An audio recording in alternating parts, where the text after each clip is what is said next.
नमस्कार मो चैनल को आपण मन को बहुत बहुत स्वागत। फ्रेंड्स आज रेसिपी आने नाही एबे रेसिपी आनिबे नाही आ पर मध्य 5-7टा एपिसोड ए सब रहिबो। आपण माने सब टिप्स गुड को जानतो। बहुत बढ़िया बढ़िया टिप्स सब एतर अछि। ए टिप्स को जदि आपण माने फॉलो करंते पूरा सुस्थ निरोग निरामय जीवन यापन करिवे। एथिरे किछि भी माने कोन मिछ नाही सत्य कथा। चलतु जानिबा पुदीना पत्र उपरे। पुदीना पत्र कौन कौन सब रही vitamin C manganese Kapoor antioxidant ये सब तो भरपूर मात्रा रही से आयुर्वेदर मेडिसिन रे केते जिनस सब व्यवहार करा जाए पुदीना पत्र को एमती कि टूथपेस्ट क्रीम चॉकलेट सब व्यवहार करा जाए। एबे चलतु जानिबा फास्ट रहिबो पेटर एसिडिटी जलापोड़ा किंबा हजम न हेबा यही सब जिनस जदि होता है ताले डायरेक्ट पुदीना रस व्यवहार करेंगे। मुहर जदि व्रण हो कला दाग हो कौन भी कला दाग बेसी अच्छी व्रण दाग हो कि जहाँ भी हो कला दाग जदि अधिक रोचे ताले ये पत्र को बाटिकी तार जो रस बाहर ताको मुहर तुलारे एमती धीरे धीरे कि लगेबे। एमती बार बार करने द्वारा मुह सफा रहिबो किंतु व्रण दाग खूब शीघ्र चलीज। तापर रहिबो माइग्रेन बा मुंड बिंधा। जदि मुंड बिंधा होची ताले ए काढ़ा को निश्चय पियंतु। कहीं मुंड बिंधा तो बहुत थर हुए जे गैस रो मध्य आ बेले बेले तो थंडा रू होता है। जो प्रकार मुंड बिंधा भी होता हो पुदीना पत्र को व्यवहार करहब। दांत आ माढ़ी जदि किछि खराब अच्छी दांत माढ़ी फुली कि दरज अच्छी कि ब्लड बाहर ए टाइप किछि भी होची ताले निहाती पुदीना पत्र को चोबेकी खातु सेटा बहुत भल रहिबो। खाद्य हजम रे तो बहुत हेल्प करे। जदि 3-4 थर दिन को भलरे खाई पारु नाहंती ताले पुदीना पत्र निश्चय खातु। आपण माने बढ़िया भाव में खाई परिबे कहना हमर पाचक रस तैयारी करिवारे ए पुदीना पत्र बहुत हेल्प करे। आउ सांग माने जदि मुंड बिंधुची पेन किलर टैबलेट जमा भी नियंतु नाही तार साइड इफेक्ट बहुत रोचे। सेथि पई हमर देसी चिकित्सा निश्चय करंतु। कौनसी भी मुंड बिंधा हेतु आपण माने आराम से घी को व्यवहार करि परिबे। पुराणा घी रखु जदि पुराणा घी ना ताले नुआ घी व्यवहार करेंगे किंतु देसी गाय घी कि एमती गायर घी आउ जो डब्बा पैकेट वाला मिलूँ से घी नुहे टिके उषुम करेंगे। 2 नाक गोटे गोटे ठोपा पकेबे राति शोला बेले जेते थर आपण मानकर मुंड बिंधु आउ सेमती केबे हबनी। धर मासकु थरे 2 थर मुंड बिंधा होउची आउ सेमती हब ना आ बढ़िया निद हब ब्रेन पूरा सुस्थ रहइबो। सेति घी को निश्चय व्यवहार करंतु। आ फ्रेंड्स मो पाखे बहुत वर्षर पुराणा घी अच्छी आ मु से जिनस को सब व्यवहार करे। जिते टिके टिके मुंड बिंधा हुए मु 8 दिन व्यवहार कर दिए तापर आउ केबे मासे 2 मास कि 3 मास जाए मुंड बिंधा हुए नहीं। आपण माने मध्य सेमती करंतु।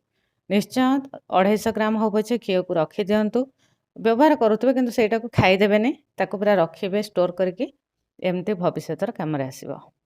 आ जो सांग मानकर मुंड बिंधा रोचे तार रीजन टाको आग खोजंतु। गैस रो मुंड बिंधा होची किंबा आखि पे मुंड बिंधा होची जदि अधिक टाइम मोबाइल देखुथिबे किंबा टेंशन रह के मुंड बिंधा होची से जिंस को खोजंतु।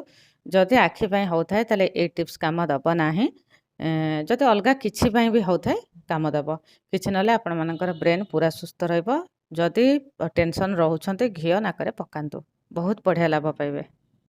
फ्रेंड्स मो कथा हो पुदीना पत्र उपरे कहिलाने घी कथा एटा तो मोर पुराणा अभ्यास आपण माने भी जानिथिबे। जोंठी जो टिप्स मन पड़े मो सेटा ही कहिदिए आ सेइथिपाई किछि भी भाबंतु नाही। एबे चलंतु पुणी जानिबा पुदीना पत्र उपरे। पुदीना पत्र जदि चटनी बनेबे ताले सेथिरे पुराणा तेंतुଳି व्यवहार करिबे। सबले तेंतुଳି को ना जदि व्यवहार करूछन्ते माने भल लागे तेंतुଳି आपनको ताले पूरा 4-5 केजी किनिक रखंतु तार मंजी की छड़े दियंतु ताको वर्ष वर्ष पर्यंत यूज करेंगे। माने जो नुआ तेंतुଳି ताठारु पुराणा तेंतुଳି सबले बहुत हितकर से से तेंतुଳି देवे लुण आ कंचा लंका जीरा देवे चटनी बनेबे। से चटनी को जदि 3-4 थर खाइबे ताले पेटर गैस मते हबो नाही। जदि जर हेतिबो पाटी खराब लागुथिबो ताले पाटी खराब लागिबो नाही। सब जिनस स्वाद लागिबो भल लागिबो। आउ पाटी को जदि खराब लागुथाय ताले पिजुଳି पत्र भी चोबे परिबे किछि असुविधा नाही। किंतु एमते चटनी निश्चय व्यवहार करंतु। तापर जदि नाळ झाड़ा होची किंबा अजीर्ण रू भी झाड़ा होची कृमि हेचंती ए सब जिनस हेले मध्य पुदीना पत्र को व्यवहार करंतु। एमती पूरा सिझे देबे तार पानी की ही व्यवहार करेंगे नचेत बाटिके तार रस रे पानी मिसई की पी परिबे। जदि कफ होची ठंडा हैला मात्रे ताले ए पुदीना पत्रर रस को ଉଷୁମ ପାଣିରେ ମିଶାଇକି ପିଇବେ। ଆଉ ଗୋଟେ ଜିନିଷ ମଧ୍ୟ କରିପାରିବେ, ପାନପତ୍ର ଜାଣିଛନ୍ତି, ଆମର ଯେଉଁ ପାନ ଖାଉଛେ ସେଇ ପାନପତ୍ରକୁ ଅଦା ସହିତ ପୁରା ଭଲସେ ଛେଚିବେ, ତାର ରସକୁ ଅଳ୍ପ ମହୁ ମିଶାଇକି ମଧ୍ୟ ଖାଇପାରିବେ କଫ ପାଇଁ। ଯେହେତୁ ମୋର ଏଇ ସବୁ ଭିଡ଼ିଓ ମୋର ଫ୍ରେଣ୍ଡସ୍ମାନଙ୍କ ପାଇଁ ଯାଉଛି, ମୋର ତ ବେଶୀ ଭ୍ୟୁଜ୍ ଯାଉନି, ଆଉ ଯେଉଁମାନେ ବି ଦେଖୁଛନ୍ତି ସେମାନେ ମୋର ଅତି ଆପଣାର ଅତି ପୁରା ପରିଚିତ, ସେଇଥିପାଇଁ ମୋତେ ଯେତେବେଳେ ଯେଉଁଟା ସୁବିଧା ହେଉଛି ମନେ ପଡ଼ୁଛି ମୁଁ ସେଇ ଟିପ୍ସ ଦେଉଛି, କାହିଁକିନା ସମସ୍ତଙ୍କ ପିଲାମାନଙ୍କ ପାଇଁ କାମରେ ଆସିବ, ନିଜ ପାଇଁ ବି କାମରେ ଆସିବ। ଖରାଦିନରେ ନିହାତି ଏଇ ପୁଦିନା ପତ୍ରର ସରବତ ବନେଇକି ପିଇବେ। ବିଲକୁଲ ବି ଅଂଶୁଘାତ ହେବାର ଚାନ୍ସ ନାହିଁ। ଆଉ ଯଦି ଯାହାକୁ ବହୁତ ଗରମ ଲାଗୁଥିବ, ଜଣେ ଜଣେ ଅଛନ୍ତି ତାଙ୍କୁ ଆବଶ୍ୟକତା ଠାରୁ ବହୁତ ଗରମ ଲାଗେ, ବିଲକୁଲ ଗରମ ସହିପାରନ୍ତିନି, ସେଇମାନଙ୍କ ପାଇଁ ଏଇଟା ଭଲ କାମରେ ଆସିବ। ପୁରା ସରବତ କେମିତି ବନେଇବେ ନା, କଞ୍ଚା ଲଙ୍କା ଆଉ ଏଇ ପୁଦିନା ପତ୍ର ଏମିତି ଚଟଣି ବନେଇଦେବେ, ଲୁଣ ଦେବେ, ଆଉ ଜିରା ପାଉଡ଼ର ସେଥିରେ ୟୁଜ୍ କରିବେ, ଆଉ ଲେମ୍ବୁ ପୁରା ଫାଳେ କିମ୍ବା ଗୋଟେ ଦେଇଦେବେ, ସେଥିରୁ 2 ଗ୍ଲାସ୍ ଲେଖାଏଁ ପିଇବେ ଦିନକୁ 2 ଥର। ତାପରେ ଯଦି ଖରାରେ ବୁଲିବା ପାଇଁ ଯାଉଛନ୍ତି, ହାତ ପାଦ ପୋଡ଼ୁଛି, ତାହେଲେ ୟାକୁ ବାଟିବେ। ସେ ଯେଉଁ ଚଟଣିଟା ବାଟିବେ ସେଥିରେ କିଛି ପକାଇବେ ନାହିଁ, ତାକୁ ନେଇକି ଫ୍ରିଜରେ ରଖିଦେବେ, ଆଉ ଚାକୁ ଆଣିକି ପାଦ ବା ହାତ ଯେଉଁଠି ପୋଡ଼ୁଥିବ ସେଠି ଲଗାଇଦେବେ। ଦେଖିବ ଅଧଘଣ୍ଟା ଭିତରେ ଏ ପୋଡ଼ା ଜଳାଟା ଠିକ୍ ହେଇଯିବ। ଆଉ ଯଦି ବିଷାକ୍ତ କୀଟ କିଛି କାମୁଡ଼ୁଛନ୍ତି, ଆମ ଘରେ ଅଛେ କିଛି ଗୋଟେ କାମୁଡ଼ିଦେଲେ ଆମେ ଜାଣିପାରିଲାନି, ତା ମାନେ ନୁହେଁ ଯେ ସାପ କାମୁଡ଼ିଲେ ବି ଏଇଟା ଦେବେ, ସେଇଟା ନୁହେଁ। ଯେମିତିକି ବିଛା କିମ୍ବା ଅଲଗା କ'ଣ କାମୁଡ଼ି ଦେଇଛନ୍ତି ଆମକୁ ବା ପିଲାମାନଙ୍କୁ, ତାହେଲେ ଏମିତି ପୋଦିନା ଗଛ ତ ନିଶ୍ଚୟ ଲଗାନ୍ତୁ। ବହୁତ ଶୀଘ୍ର ଏସବୁ ଜିନିଷ ହେଇଯାଏ, କିଛି ଅସୁବିଧା ନାହିଁ। ଆଉ ତାର ଏମିତି ବାଟିଦେବେ, ତାର ରସକୁ ଆଣିକି ସେଇ ଜାଗାରେ ଲଗାଇଦେବେ, ଅଳ୍ପ ସମୟରେ ଠିକ୍ ହେଇଯିବ। କାମ କରି କରି ଯେଉଁମାନେ ଥକ୍କା ଅନୁଭବ କରୁଛନ୍ତି କିମ୍ବା ଯାହାର ଥାଇରଏଡ଼୍ ଅଛି ସେମାନେ ବହୁତ ଥକ୍କା ଅନୁଭବ କରୁଛନ୍ତି, ସେମାନଙ୍କ ପାଇଁ ନିହାତି ଏଇ ଜିନିଷଟା ବହୁତ ଭଲ କାମରେ ଆସିବ। ବାଟିକି ତାର ରସ ତିଆରି କରିବେ, ତାକୁ ପୁରା ବଢ଼ିଆ ସରବତ ବନେଇକି ହିଁ ପିଅନ୍ତୁ। ଭିଟାମିନ୍ ସି ଭରପୁର ଅଛି, ସେଥିପାଇଁ ଥକ୍କା ଶୀଘ୍ର ମେଣ୍ଟିବ। ମୋର କେତେଜଣ ସାଙ୍ଗମାନଙ୍କର ସବୁ ଅଛି ଥାଇରଏଡ଼୍, ବିଲକୁଲ ଏଥିରେ ବ୍ୟସ୍ତ ହେବାର ନାହିଁ, କାହିଁକିନା ଥାଇରଏଡ଼୍ ଏମିତି ଗୋଟେ ରୋଗ, ଏମିତି ଗୋଲି ସବୁଦିନ ପାଇଁ ଖାଇବାକୁ ପଡ଼ିବ। କିନ୍ତୁ ଆମକୁ ଟିକେ ସାବଧାନ ରହିଲେ, ଯଦି 100 ପାୱାର ଖାଉଛନ୍ତି 25 ପାୱାର ପର୍ଯ୍ୟନ୍ତ ଆସିପାରିବ। ଦରକାର ହେଲେ ମେଡ଼ିସିନ ମଧ୍ୟ ଛାଡ଼ିପାରିବେ ଯଦି ଆପଣମାନେ ଆୟୁର୍ବେଦକୁ ଆପଣାନ୍ତି।